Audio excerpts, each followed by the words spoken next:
Hello everyone, finally हम लोग आ जाते हैं कार्डिनल नंबर्स के टॉपिक पे, जो कि सेट्स का आखिरी टॉपिक है। यानी हमने जो सेट्स चैप्टर पढ़े हैं उसमें ये आखिरी टॉपिक होने वाला है कार्डिनल नंबर्स। ज़्यादा भी बड़ा वीडियो नहीं है, छोटा सा ही वीडियो बनेगा, ठीक है, क्योंकि इसमें है ही कितने कार्डिनल नंबर्स के रिजल्ट्स ही कितने हैं, ठीक है। तो जितने रिजल्ट्स हैं हम उसको समझेंगे, लेकिन किस हिसाब से समझेंगे, हम वेन डायग्राम के हिसाब से समझेंगे। अब आपको ये क्वेश्चन आ रहा होगा माइंड में कि हर जगह मैं वेन डायग्राम्स को ही क्यों ला रही हूँ, हर जगह मैं जो भी एक्सप्लेन कर रही हूँ वो वेन डायग्राम के फॉर्म में क्यों कर रही हूँ। वो इसलिए क्योंकि वेन डायग्राम के फॉर्म में अगर हम समझने लगे हर चीज़ को, तो एग्जाम में भी क्वेश्चंस को हम वेन डायग्राम के फॉर्म में डिपिक्ट कर सकते हैं और इमेजिन कर सकते हैं। लेकिन अब आपके माइंड में ये भी क्वेश्चन आ रहा होगा कि कार्डिनल नंबर से पहले मैंने बोला था पिछले वाले वीडियो में कि हम जो लास्ट वीडियो किए हैं वो वेन डायग्राम के हिसाब से किए थे, जो रिजल्ट्स किए थे, जो लॉज ऑफ अलजेब्रा किए थे वो हमने वेन डायग्राम के हिसाब से किए थे। तो वो प्रूफ्स हम लेने वाले थे, लेकिन वो प्रूफ्स मैं अभी यहाँ पे इस प्लेलिस्ट में इंक्लूड नहीं कर रही हूँ। मैं लेट्स सॉल्व वाले प्लेलिस्ट में ही वो वीडियो अपलोड करूँगी एंड में, क्योंकि हम वो चीज़ जो है प्रूफ वाला पार्ट है उसमें थोड़ा टाइम लगेगा, और ऊपर से वो चीज़ एक्स्ट्रा पार्ट है जेई वालों के लिए। थोड़ा सा मैं जेई को लेकर कंसर्न हूँ, इसलिए मैं जेई का जो पार्ट है वो सबसे पहले कवर करना चाहती हूँ। इसलिए वो जो वीडियो रहेगा पर्टिकुलर, सारे जब लेट्स सॉल्व के वीडियो हो जाएंगे सेट्स के, तब मैं जाके लास्ट में वो अपलोड कर दूंगी। और चलिए स्टार्ट करते हैं कार्डिनल नंबर्स के साथ। और ये रहे हमारे कुछ रिजल्ट्स, पहले के 4 रिजल्ट्स लिए हैं, ठीक है। तो समझ लेते हैं इसको as per Venn diagram. N of A dash, सबसे पहले क्वेश्चन, इसको स्टार्ट करने से पहले एक और क्वेश्चन है, कार्डिनल नंबर क्या होते हैं। कार्डिनल नंबर कुछ और नहीं होते हैं बल्कि number of elements. Number of elements कितने हैं एक सेट में, उसे बोलते हैं कार्डिनल नंबर्स, ठीक है। तो एन ऑफ ए डैश बोल रहे हैं, यानी ए डैश यानी क्या होता है, ए कॉम्प्लीमेंट। तो ए कॉम्प्लीमेंट में रहने वाले जितने भी एलिमेंट्स होंगे वो क्या होंगे, cardinal number of n of A dash, ठीक है, cardinal number of A dash. अब यहाँ पे कार्डिनल नंबर ऑफ यू दिया है, यानी यूनिवर्सल सेट में रहने वाले सारे एलिमेंट्स कितने होंगे, एलिमेंट्स जो भी नंबर होंगे, मतलब मान लो 10 एलिमेंट है, 20 एलिमेंट है, तो वो यहाँ पे आएगा, ठीक है, समझ गए ना, नंबर ऑफ एलिमेंट्स। अब यहाँ पे ये जो है ये हमारे हैं रिजल्ट्स। इन रिजल्ट्स के लिए क्या करना है, इन रिजल्ट्स के लिए हमें डायग्राम बनाना पड़ेगा। सबसे पहले यहाँ पे यूनिवर्सल सेट और सेट ए दिख रहा है, यानी 2 सेट दिख रहे हैं। यूनिवर्सल सेट तो बना ही हुआ है, इसके अंदर होगा सेट ए, ये रहा ए, ठीक है।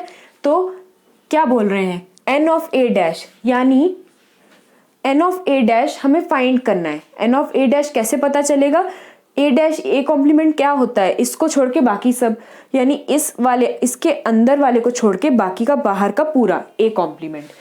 N of U minus n of A, इस यू में से ए को हटा दो तो ये वाला पार्ट क्या होगा, एन ऑफ ए कॉम्प्लीमेंट। तो इन्होंने सही बोला है कि एन ऑफ यू में से एन ऑफ ए को हटा दो, एन ऑफ यू में से ए वाले पार्ट को कट करके बाहर निकालो तो बचेगा क्या, ये वाला पार्ट, ए को छोड़ के पूरा बाहर वाला पार्ट बचेगा, और वो क्या है, ए कॉम्प्लीमेंट है। तो कॉम्प्लीमेंट की डेफिनेशन तो आपको पता ही है, मैंने लास्ट लेक्चर में बताई थी। तो वहां पे क्या हुआ था, वहां पे ए को छोड़ के बाकी का पार्ट, मैंने वो चीज पहले ही बोल दी, लेकिन उसको बोलने का एक और तरीका है, वो है ये, जो यूनिवर्सल सेट है उसमें से ए को हटा दो तो हमारे पास ए कॉम्प्लीमेंट आ जाता है। अब यहाँ पे ये देखते हैं ए यूनियन बी, तो यहाँ पे 2 सेट दिख रहे हैं, ए और बी।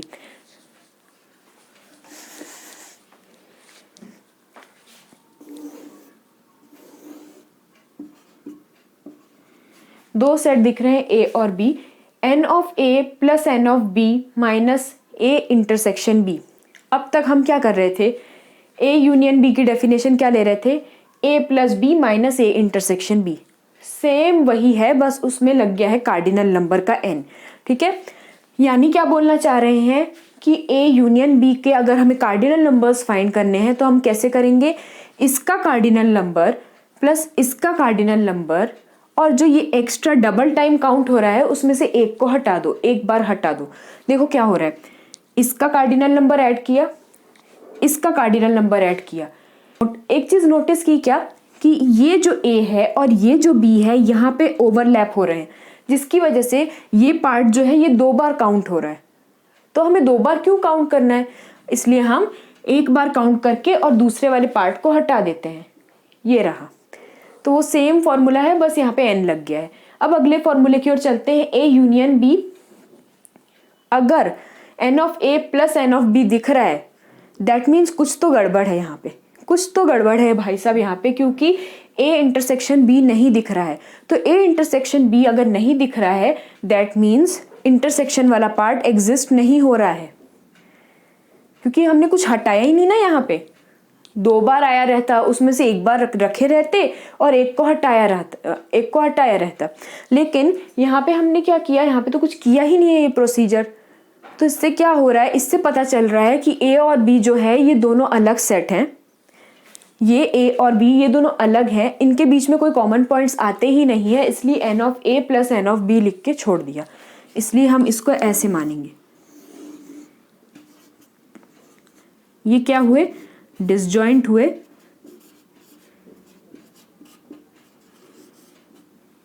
और क्या हुए, नॉन वॉइड हुए, ये रहे।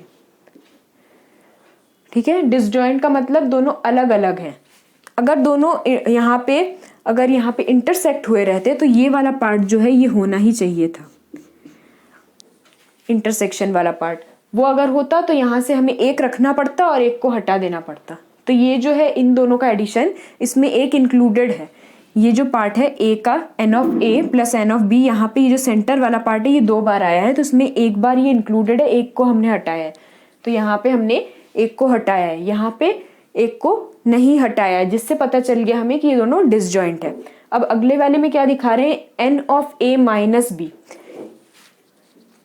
ये जो a है इसमें से b को रिमूव करना है, तो a में से b को रिमूव कर रहे हैं, तो ये तो ऑलरेडी सेपरेट पार्ट है ही है। लेकिन b का ये वाला जो पार्ट है, जो a के साथ शेयर किया हुआ पार्ट है, जो इंटरसेक्शन वाला पार्ट है, वहाँ पे b का भी थोड़ा सा हिस्सा है, n ऑफ a है, और ये रहा हमारा इंटरसेक्शन वाला पार्ट। तो इसमें से a में से इंटरसेक्शन वाले पार्ट को हटा रहे हैं, तो हमारे पास बचेगा क्या, ये वाला पार्ट। n ऑफ a में से a इंटरसेक्शन b को हटा दो, तो हमारे पास बचेगा क्या, n of a minus b। तो हमने इसको कैसे डिपिक्ट किया, n of a minus b को a में से इंटरसेक्शन वाले पार्ट को रिमूव किया, तो हमें वही मिला, n of a minus b। इसको हम बोलेंगे n of a minus b। तो ये जो चीज़ें थी ये हमने सिर्फ a minus b, a union b in form में पढ़ी थी विदाउट कार्डिनल नंबर्स लगा के। अब यही चीज़ को हम सेम कार्डिनल नंबर्स लगा दे रहे हैं और बिल्कुल भी फॉर्मूलाज में चेंज नहीं है। तो मैंने जो लास्ट लेक्चर लिया था वो भी इम्पॉर्टेंट है और ये भी इम्पॉर्टेंट है, इससे आपका रिवीजन होगा। तो ये फोर्थ वाला जो पार्ट है, फोर्थ वाले पार्ट का ही ये सेकेंड पार्ट है। सेकेंड पार्ट कैसे किया, n of a minus b जो था, और यहाँ पे n of a intersection b, तो इसके सामने माइनस का साइन था, तो मैंने इसको यहाँ पे शिफ्ट किया, तो ये प्लस का हो गया, is equals to n of a यहीं पे रह गया। कुछ भी नहीं किया, ट्रांसपोजिशन किया, इसको यहाँ भेजा, राइट हैंड साइड में भेजा, तो हमारा क्या हो गया, लेफ्ट हैंड साइड से राइट हैंड साइड, तो माइनस प्लस में कन्वर्ट हो गया, और इसलिए हमारे पास ये बना। यानी अगर मैंने n of a minus b और इंटरसेक्शन वाले पार्ट को ऐड किया तो हमें क्या मिलेगा, तो n of a minus b यानी a में से b का हिस्सा हटा हुआ, ये वाला पार्ट, रेड वाला पार्ट, और इंटरसेक्शन वाला पार्ट, इसे इंटरसेक्शन बोलते हैं। तो अगर मैंने इन दोनों को ऐड किया तो हमें मिलेगा क्या, पूरा a मिलेगा। तो बस वही यहाँ पे हमें लिखा हुआ है। तो दोनों एक ही बात है, अगर वैसा लिखोगे तो भी चलेगा, ऐसा लिखोगे तो भी चलेगा। अगर मान लो कहीं पे क्वेश्चन सॉल्व करते करते, प्रूफ निकालते निकालते ये स्टेप आ गई, तो उसकी जगह हम ये रिप्लेस कर सकते हैं, इसीलिए ये भी लिख के दिया गया है। तो आ जाते हैं अब हम हमारे नेक्स्ट रिजल्ट की तरफ, और नेक्स्ट रिजल्ट है थोड़ा सा इंपॉर्टेंट है, इसकी ओर ध्यान देना, n of a delta b। ठीक है, तो number of elements which belongs to exactly one of a और b। इसका मतलब क्या है कि ऐसे नंबर ऑफ एलिमेंट्स जो कि या तो a में है या तो b में है, किसी एक में ही बिलोंग करते हैं। तो हम इसको लिखेंगे कैसे, सबसे पहले और दिख रहा है बीच में, तो और से हमें पता चल जाना चाहिए ये और वाला केस कहाँ आता है, एंड और ये दोनों का केस बहुत अच्छे से याद रखना है। तो एंड किस में आता है और किस में आता है? और आता है यूनियन में और एंड आता है इंटरसेक्शन में। क्यों? ये पता कैसे चलता है? और वाले में हम बोलते ही हैं या तो एलिमेंट्स यहाँ आएंगे, या तो एलिमेंट्स यहाँ आएंगे, या तो एलिमेंट्स, तो या बोल रहे हैं यानी और बोल रहे हैं, ठीक है। और एंड में क्या बोलते हैं? एंड में हम यहाँ पे बोलते हैं इंटरसेक्शन। ए के भी एलिमेंट्स यहाँ पे आएंगे, बी के भी एलिमेंट्स यहाँ पे आएंगे। तो जहाँ पे भी बोल रहे हैं तो वहाँ पे एंड आएगा, और जहाँ पे या बोल रहे हैं वहाँ पे और आएगा, यानी हमारा जो और का कंडीशन है वो यूनियन के लिए लगेगा। तो ऑब्वियस है यहीं से कि हमारा यूनियन वाला ही पार्ट आएगा, इसलिए मैंने यहाँ पे यूनियन यूज़ किया है। अगले स्टेप में अगर हम यूनियन यूज़ कर रहे हैं या इंटरसेक्शन यूज़ कर रहे हैं तो उसका रीज़न रहता है यहाँ पे जो स्टेटमेंट गिवन है। तो यहाँ पे स्टेटमेंट ये है कि ए डेल्टा बी का मतलब क्या होता है कि ऐसे नंबर ऑफ एलिमेंट्स जो कि ऐसे सेट में है जिसमें या तो सिर्फ वो ए में रहेंगे या तो सिर्फ वो बी में रहेंगे। एलिमेंट्स या तो ए में या तो बी में, ठीक है। तो इससे पता क्या चल रहा है कि वो इस वाले पार्ट में तो नहीं रह रहे हैं, क्योंकि ये ए में भी आता है और ये बी वाले पार्ट भी आता है, तो ये दोनों शेयर करते हैं इस पार्ट को। हमें सेपरेट चाहिए, वो पूरा या तो ए में रहेगा या तो बी में ही रहेगा, तो या तो यहाँ रहेगा या तो यहाँ रहेगा। इस प्योर ए और प्योर बी वाले पार्ट को हम क्या बोलते हैं? ए माइनस बी, क्योंकि इसमें से हम बी के पार्ट को नहीं लेते हैं, तो इसमें क्या होता है? ए माइनस बी बोलते हैं। इसको हटा के इसे बोलते हैं हम ए माइनस बी, और इसे बोलते हैं हम बी माइनस ए।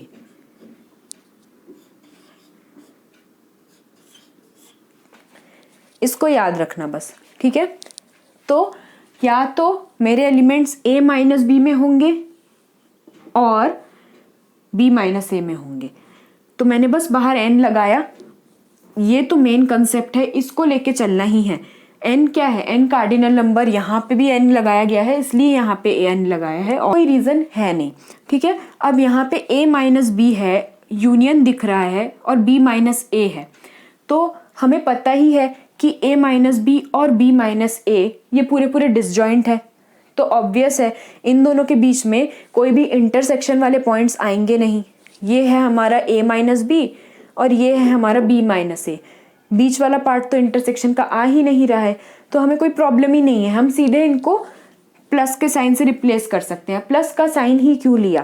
प्लस का साइन इसलिए लिया क्योंकि यहाँ पे और की बात कही गई है, ठीक है। या तो वो यहाँ है या तो वो यहाँ है। इसमें देखो n of A union B, यहाँ पे हम लिखते हैं n of A plus n of B. ये प्लस क्यों लगाते हैं? क्योंकि ये और के लिए ही है, और को ही डिपिक्ट करता है प्लस का साइन, और माइनस कर देते हैं इंटरसेक्शन को, क्योंकि वो कॉमन वाला पार्ट जो रहता है हम उसको दो बार नहीं लेना है, हमें एक ही बार लेना है।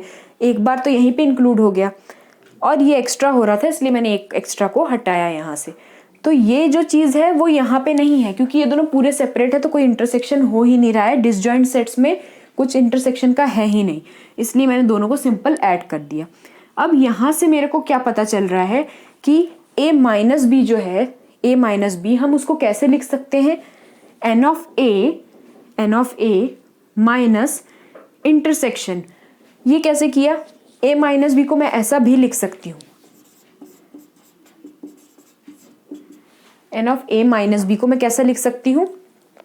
ए में से इंटरसेक्शन को हटाया, एन ऑफ ए में से इंटरसेक्शन को हटाया, तो मैं इस तरह से लिख सकती हूँ, ए में से इंटरसेक्शन को हटाया, तो मैंने वो ऐसे लिखा। और ये रहा सेकंड वाले के लिए, n of B minus A, B में से इंटरसेक्शन को हटाया। तो लिखने का तरीका बदल रहा है, बस चीज़ वही है। ए माइनस बी के लिए ऐसा लिखा, बी माइनस ए के लिए ऐसा लिखा। फॉर्मूला ये रहा, इससे पहले वाला ही जस्ट फॉर्मूला है जो अभी हमने किया था, उसके पहले वाला। थोड़ा सा रिवाइंड करके चेक भी कर सकते हो, ठीक है। अब क्या हुआ? ऐसे करने के बाद सिंपल है, ब्रैकेट्स को खोलो, n of A plus n of B, n of A plus n of B, और ये माइनस माइनस वाले minus two n of A intersection B. यहाँ पे आके हमारा रुक जा रहा है, ठीक है। तो इससे क्या हो रहा है? इससे ये हो रहा है कि जो मेरा ए डेल्टा बी है जो कि है नंबर ऑफ एलिमेंट्स जो कि या तो ए में रहेंगे या तो बी में रहेंगे। तो वो बोलना क्या चाह रहे हैं, या तो प्योर ए में रहेंगे या तो प्योर बी में रहेंगे। इसलिए सेंटर में जो पार्ट है जो 2 बार ओवरलैप होता है, बी का भी पार्ट है और ए का भी पार्ट है जो सेंटर वाला, वो नहीं लेना है। तो ए का एक पार्ट है और इसके ऊपर ही ओवरलैप किया हुआ बी का भी एक पार्ट है, इसको हम नहीं ले रहे हैं, इसलिए उनको मैंने हटा दिया। तो इसमें मैंने पूरा ए लिया, पूरा बी लिया, और उसमें से मैंने ये जो 2 बार ओवरलैप हो रहा था, ये ए का एक पार्ट और इस पे ओवरलैप किया हुआ ये बी का पार्ट, ये तो मैंने इसको क्या किया, 2 बार है इसलिए 2 बार इसको इसमें से हटा दिया। तो ये भी एक तरीका है इसको माइंड में रखने का, ठीक है। तो ये मैंने 2 तरीके से समझाया, एक तो डिराइव करके समझाया, डिराइव करने का टाइम एग्जाम में नहीं रहता, इसलिए ऐसे याद रखो कि अगर ए डेल्टा बी बोला है यानी सिर्फ ए या बी में से कोई भी प्योर ए या बी में से किसी एक में एग्जिस्ट करेगा। तो जहाँ पे ऐसा आता है तो वहाँ पे फॉर्मूला आता है यूनियन का फॉर्मूला लगाया, लेकिन यहाँ से सिर्फ minus n of A intersection B को हटाने की बजाय मैंने पूरा ही इंटरसेक्शन को ही हटा दिया। मैंने कुछ भी इसमें रखा ही नहीं इंटरसेक्शन। मैंने क्या किया, पहले वाले जो ए के साथ इंटरसेक्शन वाला पार्ट था उसको भी हटाया और बी के साथ इंटरसेक्शन वाला पार्ट था उसको भी हटाया। अब कर लेते हैं 6th और 7th रिजल्ट। तो 6th रिजल्ट हमें क्या बोल रहा है कि n of A union B union C, A union B union C का ही फॉर्मूला लगेगा, फिर भी देख लेते हैं एक बार, ठीक है। ए बी सी तीनों को इंटरसेक्ट करवा के मैंने एक डायग्राम बनाया है। अब यहाँ पे बोल रहे हैं n of A union B union C, यानी यूनियन यानी क्या, या तो ए में रहेगा या तो बी में रहेगा या तो उनके इंटरसेक्शन में, ठीक है। फिर या तो बी में सी में या इंटरसेक्शन में, सी में ए में या इंटरसेक्शन में, ठीक है। तो इंटरसेक्शन जब हम 2 का लेते हैं, इन दोनों का इंटरसेक्शन ए और बी का ये वाला पार्ट है सेंटर वाला आई, ठीक है। तो हम क्या करते हैं, ए यूनियन बी का अगर इंटरसेक्शन लेते हैं तो क्या होता है, ए यूनियन बी लेते हैं तो क्या होता है, एन ऑफ ए लिखते हैं प्लस एन ऑफ बी लिखते हैं, माइनस कर देते हैं एक इंटरसेक्शन वाले पार्ट को। क्यों, क्योंकि जब हम यहाँ पे इंटरसेक्ट करवाते हैं दोनों को तो एक बार ए का पार्ट नीचे रहता है,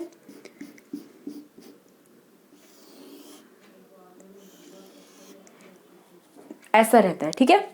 तो ये एक बार नीचे क्या रहता है, ए का पार्ट रहता है और ऊपर से आता है बी, तो वो सेकंड टाइम काउंट होता है बी। एक ही एरिया को 2 बार काउंट कर सकते हैं क्या, नहीं, एक ही बार काउंट करेंगे, इस एरिया को सिर्फ एक बार करेंगे, इसलिए एक बार हटाना पड़ेगा। क्योंकि क्या हो रहा है, मैंने n of A plus n of B किया तो ए के साथ ये आ गया एक बार और बी के साथ ये आ गया दूसरी बार। ये चीज़ पहले भी मैंने बोली है पहले रिजल्ट्स में भी कि ये 2 बार काउंट होता है, तो 2 से हमने क्या कर देना है, 1 में कर देना है, क्योंकि एरिया तो एक ही बार काउंट होगा, ठीक है। तो हमने 2 बार कर लिया है इसलिए हटाया हमने ए इंटरसेक्शन बी को, डबल आ गया था इसलिए हटा दिया एक को, ठीक है। और एक इसमें ही इंक्लूडेड है, या तो ए को दे दो या तो बी को दे दो हिस्सा, लेकिन हम एक ही हिस्सा देंगे क्योंकि एक का ही एरिया ले सकते हैं। तो या तो यहाँ पे एलिमेंट होगा, यहाँ पे होगा, या तो यहाँ पे एलिमेंट होगा। तो ये रहे 2 सेट की बात हुई है, ठीक है। तो वैसे ही इन दोनों सेट की बात होगी, फिर इन दोनों की बात होगी और फिर ये इन दोनों की बात होगी। तो हम ऐसे करके रोटेट करेंगे। सबसे पहले इन दोनों का लेते हैं। सबसे पहले क्या करेंगे, तो N of A plus B plus C, ठीक है। जैसे यहाँ पे किया ए प्लस बी, तो वहाँ पे ए प्लस बी प्लस सी तीनों को ऐड कर दिया मैंने। लेकिन यहाँ पे क्या हो रहा है, यहाँ पे ये चीज़ ए प्लस बी प्लस सी करने में 2 बार आई, ये 2 बार आई और ये भी 2 बार आई। 2 बार हमें लेना नहीं है क्योंकि ये क्या हो रहा है, ओवरलैप हो रहे हैं, ऐसे ओवरलैप हो रहे हैं, ठीक है। तो हमें ये वाला एरिया सिर्फ ऐसा काउंट करना है और इसको हटा देना है। इसलिए इन दोनों में से ए इंटरसेक्शन बी को हटाना है, फिर इन दोनों में से बी इंटरसेक्शन सी को हटाना है, क्योंकि ये सब 2 बार हैं और 2 बार काउंट नहीं कर सकते क्योंकि ये ओवरलैप हुआ है और एरिया तो एक ही है, ठीक है। तो इसलिए हमने इन सबको हटाया जैसा कि मैंने यहाँ किया था। अब ये तो हमने पूरा समझ लिया, लेकिन यहाँ पे एक प्रॉब्लम हो गई है। जब हमने ऐसे ओवरलैपिंग वाले एरिया को हटाया ना, तो वहाँ पे क्या हो गया, ये जो सेंटर वाला पार्ट था वो पूरा ही हट गया। जब मैंने इन दोनों का ओवरलैपिंग वाला पार्ट हटाया तो ये इसमें से एक ओवरलैप हट गया, ये वाला पार्ट सेंटर वाला, ठीक है। फिर इन दोनों का एक हटाया तो दूसरी परत भी हट गई, और तीसरा हटाया तो तीसरी लेयर भी हट गई। यानी इससे क्या हुआ, बीच में हॉलो बन गया। लेकिन हमें तो वो वाला पार्ट भी चाहिए, क्योंकि या तो ए में होगा, या तो बी में होगा, या तो सी में होगा, या फिर यहाँ होगा, यहाँ होगा, यहाँ होगा, या यहाँ होगा। तो हमें सारे एरिया को कवर करना है, जिसकी वजह से यहाँ पे हॉलो क्रिएट हो रहा है, इसलिए हमें वो नहीं करने देना है। तो हम क्या करेंगे, एक बार फाइनली इसको ऐड कर देंगे बैलेंस करने के लिए, क्योंकि वो चीज़ हॉलो क्रिएट हो गई थी। हमने क्या किया था कि इंटरसेक्शन हटाते हटाते यहाँ से 3 लेयर्स हटा दिए थे। दिख ही रहा होगा, ये लाइन ऐसे ऐसे ऐसे से ड्रॉ की, फिर यहाँ से ड्रॉ की, फिर यहाँ से ड्रॉ की, तो एक एक लेयर मैंने हटाया, जिसकी वजह से यहाँ से तीनों लेयर्स हट गए थे। तो मैंने क्या किया, लास्ट में उसे ऐड कर दिया, तो बात ज़्यादा बिगड़ी नहीं, बैलेंस हो गई। तो ये हमारा हो गया फर्स्ट वाला। अब चलते हैं नेक्स्ट वाले की तरफ। ये यहाँ पे क्या बोल रहे हैं, number of elements in exactly 2 of the sets of ABC, यानी 3 सेट्स है ABC, उनमें से एग्जैक्टली 2 में ही हमें नंबर ऑफ एलिमेंट्स चाहिए। यानी हमें क्या चाहिए, तो ये चीज़ हम नहीं देखते हैं, हम वहाँ से समझते हैं कि कैसे बोल रहे हैं वो, ठीक है। तो एग्जैक्टली 2 सेट में ही हमें नंबर ऑफ एलिमेंट्स चाहिए। तो वो कहाँ कहाँ हो सकते हैं, वो यहाँ पे हो सकते हैं, A intersection B, B intersection C, और C इंटरसेक्शन A। ये जो रेड वाला पार्ट दिख रहा है ना, वो यहाँ हो सकते हैं। लेकिन इससे क्या हो रहा है, जब मैं A इंटरसेक्शन B ले रही हूँ, प्लस ये ले रही हूँ, प्लस ये ले रही हूँ, क्योंकि प्लस क्यों लगा रही हूँ, क्योंकि यूनियन वाली बात हो गई ना, या तो वो यहाँ होगा, या तो वो यहाँ होगा, या तो वो यहाँ होगा। तीनों आइज को काउंट करेंगे, ठीक है, तीनों आइज को काउंट करेंगे, या तो वो यहाँ, या तो वो यहाँ, या तो वो यहाँ। इससे क्या हो रहा है कि ये जो सेंटर वाला पार्ट है ना, वो 3 टाइम्स काउंट हो रहा है। तो अब हमें क्या करना पड़ेगा, 3 टाइम्स तो उसको एक्स्ट्रा लेना नहीं है, तो हमें वो 3 टाइम्स रिड्यूस कर देना है। तो हमने फाइनली ये क्यों डिसीजन लिया, सेंटर वाले को पूरा हटाने का डिसीजन क्यों लिया, वो इसलिए लिया क्योंकि हमारा क्या हो रहा था, यहाँ पे क्या बोला गया है कि एग्जैक्टली 2 सेट में आने चाहिए। जो भी एलिमेंट्स हमारे आएंगे वो ABC में से सिर्फ एग्जैक्टली 2 सेट में आने चाहिए। तो यही जो पोर्शन है ना, ये वाला पोर्शन, वही सिर्फ 2 सेट्स में आ रहा है। ये जो सेंटर वाला पोर्शन है, अगर मान लो मैंने यहाँ पे अगर ले लिया एलिमेंट, तो वो क्या होगा, वो A में भी होगा, B में भी होगा, और वो C में भी होगा। इसलिए सेंटर वाला पोर्शन हम नहीं ले सकते। तो हमें लेना कौन सा पार्ट है, हमें ये जो सिंगल वाला लाइन वाले जो पार्ट है ना, ये लेने हैं। ये जो 3 ब्लू डॉट्स बनाए वो वाले पार्ट लेने हैं, ना कि ये सेंटर वाला। ये जो पार्ट है ना सेंटर वाला, इधर पे एक प्रॉब्लम हो रही है कि वो अगर हमने वहाँ पे ले लिया एलिमेंट, तो वो तीनों सेट में आ जाएगा। हमें एग्जैक्टली 2 सेट में लेना है, इसलिए हमने A इंटरसेक्शन B लिया, B और C इंटरसेक्शन A लिया। लेकिन उसमें से क्या कर दिया, मैंने सेंटर वाले पार्ट को तीनों जगह से हटा दिया, क्योंकि ये सेंटर वाला पार्ट तीनों जगह आ रहा था, इसमें भी इंक्लूड हो रहा था, इसमें भी और इसमें भी, इसलिए मैंने तीनों को रिमूव कर दिया। अब क्या हुआ कि यहाँ पे मेरा ये वाला पार्ट भी डिलीट हो गया, ये pure A, pure B, pure C भी डिलीट हो गया, सिर्फ बचा क्या, ये 3 ब्लू डॉट्स वाला पार्ट। तो ऐसे हम लोगों को समझना है कोई भी चीज़ को करना है तो, ठीक है। तो हमें मान लो एग्जैक्टली 2 सेट वाला कुछ ऐसा क्वेश्चन में आ गया कि 3 कलर के बॉल्स हैं, ठीक है, तो आपको एग्जैक्टली 2 बॉल्स ही, जिसमें जो बैग में एग्जैक्टली 2 कलर के बॉल है, ऐसा कुछ क्वेश्चन आ सकता है कलर्स से रिलेटेड। तो तब आपको दिमाग लगाना होगा इसके लिए, ठीक है। तो यही डायग्राम आपका तब काम आएगा, कुछ काम नहीं आएगा, ये डायग्राम काम आएगा ऐसे क्वेश्चंस के लिए। तो अब समझ में आ रहा है कि कहाँ पे क्या यूज होने वाला है, ठीक है। धीरे धीरे हम आगे बढ़ रहे हैं तो समझ में आ रहा है। तो अब देख लेते हैं नेक्स्ट रिजल्ट्स क्या है इसमें। n of A dash union B dash, A dash और B डैश की बात हो रही है, यानी A और B तो लगेगा ही हमको। अब A डैश मीन्स A को छोड़ के बाकी सब, B को छोड़ के बाकी सब। तो इन दोनों का अगर यूनियन लिया, तो यूनियन का मतलब क्या होता है, पूरा एरिया स्वाइप करना, ठीक है। तो A dash union B dash, यानी A डैश और B डैश पूरा एरिया स्वाइप करना है। तो A का डैश कितना है, ये पूरा, ये जो प्योर B है वो भी इंक्लूड होता है, और B डैश कौन सा है, ये पूरा। यानी इंटरसेक्शन वाले को छोड़ के बाकी सब, यानी हमें लेना कौन सा है, सिर्फ इंटरसेक्शन लेना है, और उसको छोड़ के ये पूरा जो वाइट एरिया है ये पूरा हमारा होगा ये वाला एरिया, ए डैश यूनियन बी डैश, यानी बी डैश को छोड़ के ये वाला आ रहा है और ए डैश ले रहे हैं तो ये वाला आ रहा है, बी डैश ले रहे हैं तो ये वाला आ रहा है, इसलिए मैंने पूरा ही एरिया ले लिया। सिर्फ यही वाला पार्ट है जो कहीं पे काउंट नहीं हो रहा है, तो मैंने इस वाले को ऐसा मार्क कर दिया।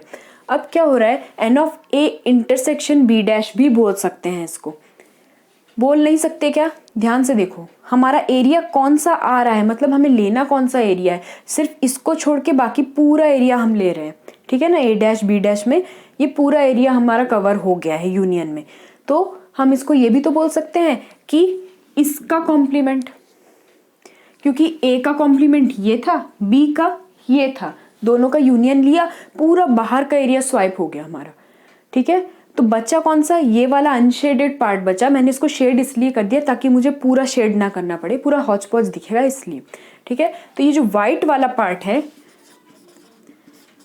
ये वाला है हमारा n of A dash union B dash.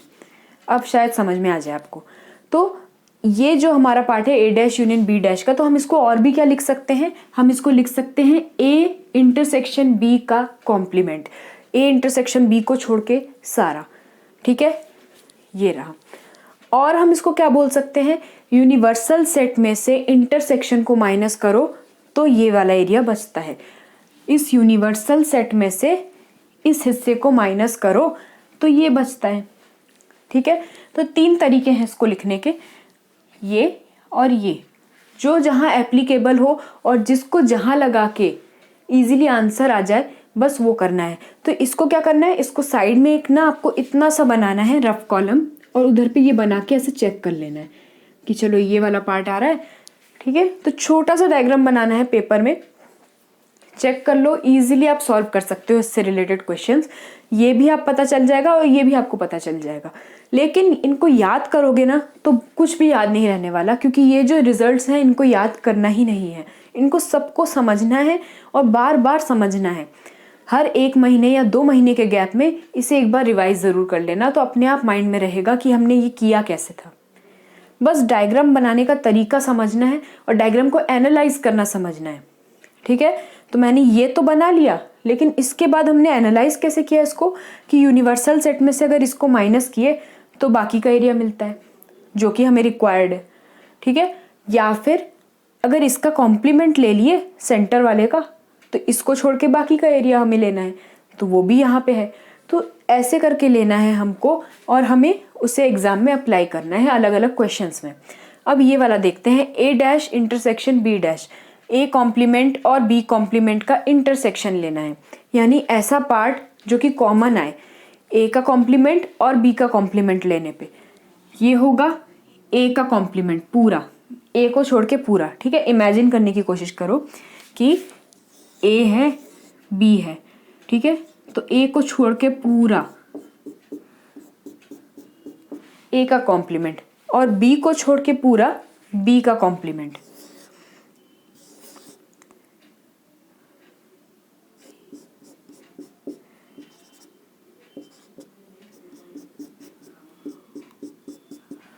तो इसमें से कॉमन क्या आ रहा है, कॉमन बताऊं कौन सा आ रहा है।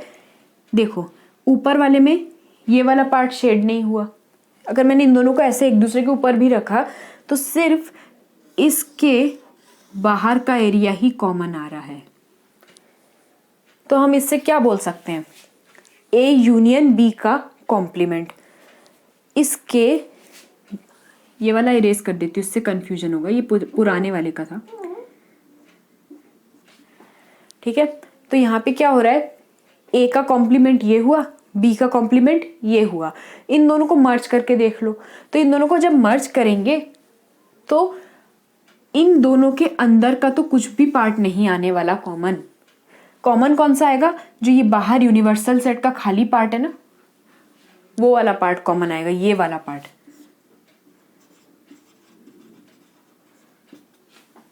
खुद ही चेक करके देख लो, ऐसा आने वाला ही है, डबल चेक यही होने वाला है।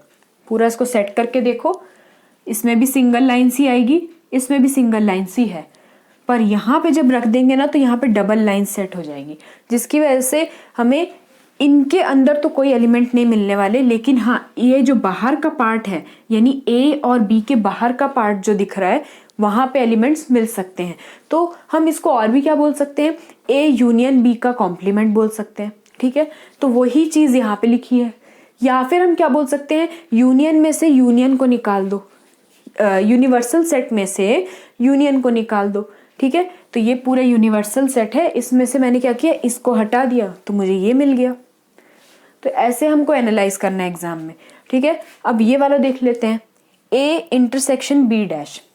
इसको हम क्या करेंगे, ए को इंटरसेक्शन लेना है किसके साथ, बी डैश के साथ, यानी बी का कॉम्प्लीमेंट। हमने बी का कॉम्प्लीमेंट यहाँ देखा था, बी को छोड़ के बाकी सब पूरा शेड करना है, तो बी को छोड़ा मैंने, पूरा शेड किया। और इसका किसके साथ लेना है, ए के साथ लेना है, यानी ए का कॉमन पार्ट और बी कॉम्प्लीमेंट का कॉमन पार्ट हमें देखना है। तो वो कौन सा होगा, ए का ये वाला पार्ट हो गया और बी कॉम्प्लीमेंट का ये बाहर का पार्ट।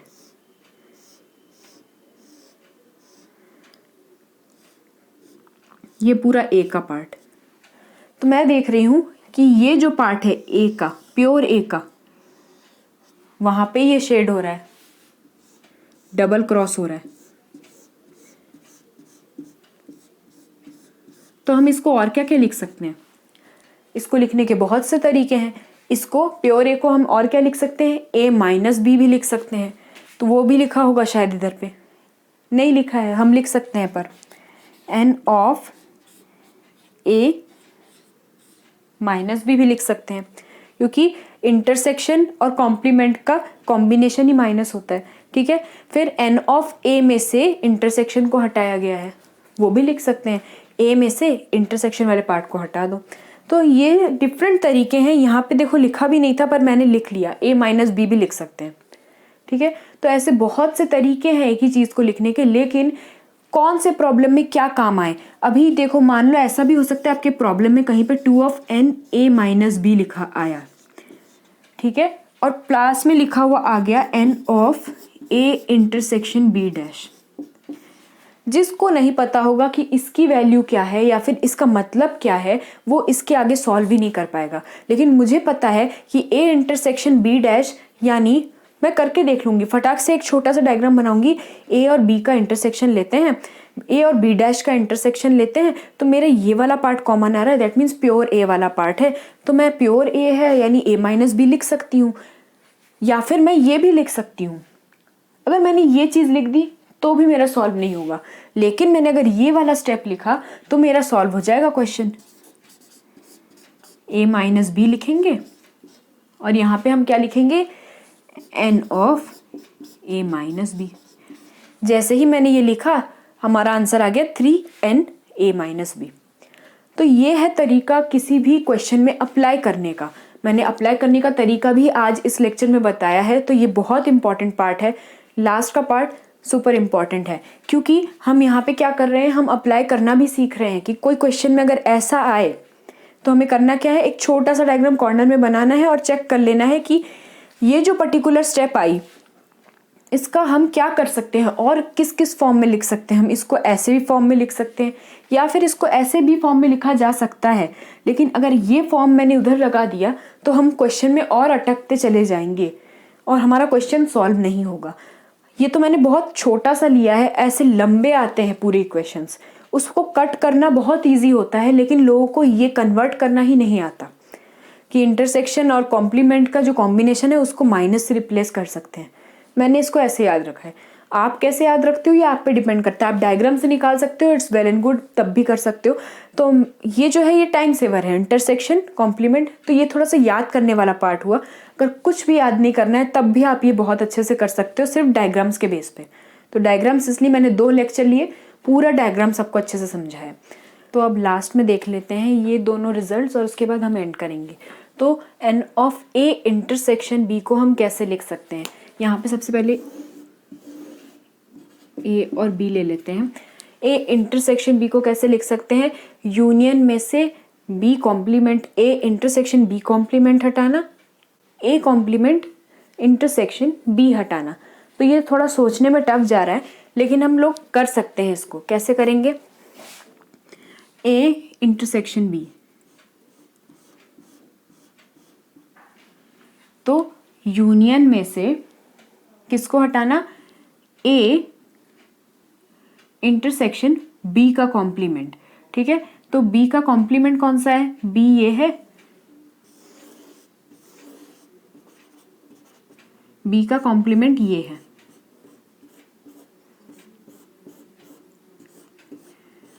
हमें क्या लेना है?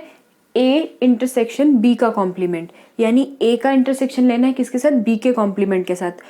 ऑब्वियसली देख के ही पता चल रहा है ए का इंटरसेक्शन लेना है बी के कॉम्प्लीमेंट के साथ, तो बाहर कुछ भी कॉमन नहीं आने वाला, सिर्फ ये वाला पार्ट कॉमन आएगा। ठीक है, तो हम क्या करना है? सबसे पहले एन ए यूनियन बी लेना है और इस पार्ट को हटाना है। तो हमने इस पार्ट को क्या डिफाइन किया? N of A intersection B का कॉम्प्लीमेंट।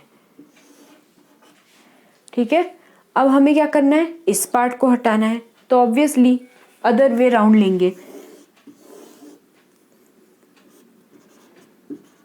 अब हम क्या लेंगे? A complement intersection B. A complement लेंगे तो कौन सा पार्ट आएगा? ये पूरा पार्ट आएगा, और इसका इंटरसेक्शन किसके साथ लेना है? बी के साथ। तो ऑब्वियसली यही पार्ट चेक होगा। ठीक है, ये नहीं होगा, यहाँ पे ए का भी मार्क्ड नहीं था और बी का भी करोगे भी तो क्रॉस नहीं होने वाला, क्रॉस वाला पार्ट यही मिलने वाला है, यानी ये वाला पार्ट हमारा क्या होगा? N of A complement intersection B. अब अगर मैंने टोटल में से इसको हटा दिया और इसको हटा दिया, ए यूनियन बी में से इसको और इसको हटा दिया, प्योर ए और प्योर बी को हटा दिया, तो मेरे पास बचेगा इंटरसेक्शन। ठीक है, तो मैंने क्या किया? इसको हटा दिया और इसको हटा दिया। ये देखो माइनस किया, यहाँ पे माइनस का साइन है, यहाँ पे भी माइनस का साइन है।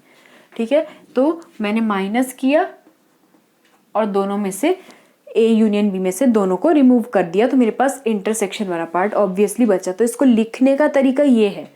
अब एग्जाम में हमारे जो क्वेश्चन के हिसाब से शायद क्वेश्चन में रिक्वायरमेंट हो कि हमें ऐसा लिखना पड़े, तो तब हमें दिमाग लगा के ये लिखना पड़ेगा, और तब ये दिमाग लगाना थोड़ा टफ जाएगा। इसलिए इसकी रेगुलर प्रैक्टिस करते रहो, रेगुलर इसको देखते रहो, देखते रहोगे तो आप, और साथ में डायग्राम्स भी बना लो। जैसे जैसे मैं डायग्राम्स बना रही हूँ ना, वैसे वैसे डायग्राम्स एक रफ कॉपी में या फिर अपने नोट्स में बना के रख लो पैरेलल, या फिर एक चार्ट में बना के रख लो। उसको अपने नज़रों के सामने रखना और देखते रहना, बार बार देखते रहना, 1 महीने 2 महीने में गैप में देखते रहना। एग्ज़ाम के आने तक वैसा करते रहो। एग्ज़ाम में 100% श्योर हूँ कि ये प्रैक्टिस हो चुकी होगी, तब माइंड में बैठ चुका होगा कि हम ऐसा भी कर सकते हैं। प्योर ए को लिखने के तरीके लिख लो। प्योर ए को लिखने के तरीके क्या क्या हो सकते हैं? A minus n of A minus n of A intersection B, एक ये तरीका, एक ये तरीका n of A minus B, एक ये तरीका। तो प्योर ए को ही लिखने के 3 तरीके हो गए, फिर प्योर बी को लिखने के 3 तरीके। तो ऐसे अगर आप पूरा नोट सेट करोगे तो आपके माइंड में ये चीज़ सेट हो जाएगी कि हमें ये ऐसा ऐसा यूज़ करना है। यहाँ पे मुझे प्रॉब्लम क्यों गई? प्रॉब्लम इसलिए गई क्योंकि मैं ये चीज़ फाइंड करने बैठी कि ए इंटरसेक्शन बी कॉम्प्लीमेंट कैसे होगा, ए में से बी का कॉम्प्लीमेंट और इन दोनों का इंटरसेक्शन ये कैसे होगा। तो ये मैंने ऐसे इमेजिन किया, लेकिन ये भी इमेजिन नहीं करना पड़ेगा जब तीनों ही तरीके लिखने आ जाएंगे कि हम तीनों तरीके से जानते हैं, इन तीनों में से जिसका भी यूज़ जहाँ पे होगा हम कर लेंगे। यहाँ पे यूज़ था, हमने कर लिया। वैसे ही कोई क्वेश्चन में 8 या 10 जहाँ पे टर्म्स होगी वहाँ पे इसको आइडेंटिफाई करना और इसको रिड्यूस करना हमें आ जाएगा। तो इसलिए हमें इसे पढ़ना है। पढ़ना क्यों है ये भी पता चल गया, और पढ़ना किस लिए है और उसको यूज़ कैसे करना है, अप्लाई कैसे करना है, वो भी हमने सीख लिया। अब मान लो सेकंड वाला देखते हैं। A1 A2 A3 AN ऐसे हमारे डिसजॉइंट सेट्स हैं, तो हम इसको कैसे रिप्रेजेंट कर सकते हैं? अगर यूनियन लिया तो यूनियन लिया अगर सबका n of A1 A2 A3 का सबका यूनियन, तो हम इसको कैसे शो करेंगे? n of A1 plus A2 A3 A4 up to AN। यहाँ पे माइनस इंटरसेक्शन नहीं करना पड़ेगा क्योंकि इंटरसेक्शन का कभी हुआ ही नहीं है, ये डिसजॉइंट है। ठीक है। तो बहुत ईजी था ये, आई होप समझ में आ गया होगा, ठीक है। तो A1, A2, A3, A4 ऐसे दिए हुए हैं अप टू AN, ठीक है। इन सबको शेड करना है पर अलग अलग करना है क्योंकि ये सब डिसजॉइंट है। तो आप इंस्टाग्राम पे सबसे पहले मेरे साथ कनेक्ट हो जाओ। नहीं पता जिन लोगों को, जिन फ्रेंड्स को नहीं पता उनको भी बताओ कि मेरा एक इंस्टाग्राम अकाउंट है, वहाँ जाओ। वहाँ पे आपको रेगुलर अपडेट्स भी मिलती रहेंगी, मेरे कौन से वीडियोज़ आ रहे हैं और आने वाले हैं, ठीक है। फर्दर फ्यूचर में क्या क्या आने वाला है, और आप भी मुझे कुछ कुछ चीज़ें सजेस्ट कर सकते हो वहाँ पे। तो मैं हर किसी के सजेशंस देखती भी हूँ, और जिसका जितना बेटर सजेशन रहता है उस हिसाब से मैं उसको वीडियोज़ में कन्वर्ट करती हूँ, मैं वीडियोज़ बनाती हूँ। तो आप लोग सजेशंस देना, कुछ भी अगर मेरे से इंटरेक्शन करना है तो इंस्टाग्राम पे आ जाओ। अब रही बात नेक्स्ट लेक्चर्स की, तो नेक्स्ट लेक्चर्स हमारे होने वाले हैं लेट्स सॉल्व वाले लेक्चर्स, जहाँ पे हम प्रीवियस ईयर इंपॉर्टेंट क्वेश्चंस और कंसेप्ट बिल्ड करने वाले क्वेश्चंस सीखेंगे। यानी ऐसे क्वेश्चंस जहाँ पे हमारे कंसेप्ट बिल्ड हो और साथ में प्रीवियस ईयर की क्वेश्चंस की प्रैक्टिस भी हो जाए, और वो क्वेश्चन करते ही, वो क्वेश्चन सेट करते ही एग्ज़ाम में आप आराम से जा सको। मतलब वो करके ही आप एग्ज़ाम में जाओगे और आपके अच्छे स्कोर आएंगे, वो प्रैक्टिस इनफ होगी, ठीक है। तो ऐसा एक सेट बनाऊंगी क्वेश्चंस का और उसकी प्रैक्टिस करेंगे। शायद 1 या 2 सेट बने, 2 सेट शायद बनेंगे, 2 वीडियोस बनेंगे, ठीक है। तो उसका जो बनाने का, जो हम क्वेश्चन सॉल्व करने का फॉर्मेट रहेगा वो रहेगा पेन टैबलेट वाला फॉर्मेट, क्योंकि यहाँ पे बोर्ड पे एक एक क्वेश्चन को लेना थोड़ा टफ जाता है, इरेज करना पड़ता है, टाइम जाता है, वीडियो ब्रेक करना पड़ता है इरेज करते वक्त। इसलिए मैं पेन टैबलेट वाला फॉर्मेट उठाऊंगी, वहाँ पे मेरे को इरेज विरेज की प्रॉब्लम ही नहीं रहेगी, वहाँ पे फटाफट हम लोग करते जाएंगे सॉल्व, टाइम बचेगा और साथ में मैं बहुत कुछ बता भी सकती हूँ। तो इसके बाद कनेक्ट हो जाना लेट्स सॉल्व वाले वीडियोस से, और उसके बाद हम लेंगे रिलेशंस वाला चैप्टर, फिर फंक्शंस पे जाएंगे और रिलेशंस के क्वेश्चंस करेंगे, फिर फंक्शंस के क्वेश्चन करेंगे। यानी एक कंसेप्ट फिर क्वेश्चंस, कंसेप्ट क्वेश्चंस, इस तरह से चलेंगे। सारे कंसेप्ट्स अगर साथ में मैंने वीडियोस अपलोड कर दिए तो कोई मतलब ही नहीं है, क्योंकि इसका फिर कंसेप्ट के साथ क्वेश्चंस का लिंक नहीं बैठेगा और वो टूट जाएगा। इसलिए इसके बाद लेट्स सॉल्व वाला पार्ट आ रहा है, तो लेट्स सॉल्व वाले के लिए रेडी हो जाओ और यहाँ तक जितना पढ़ा है उसको रिवाइज करो।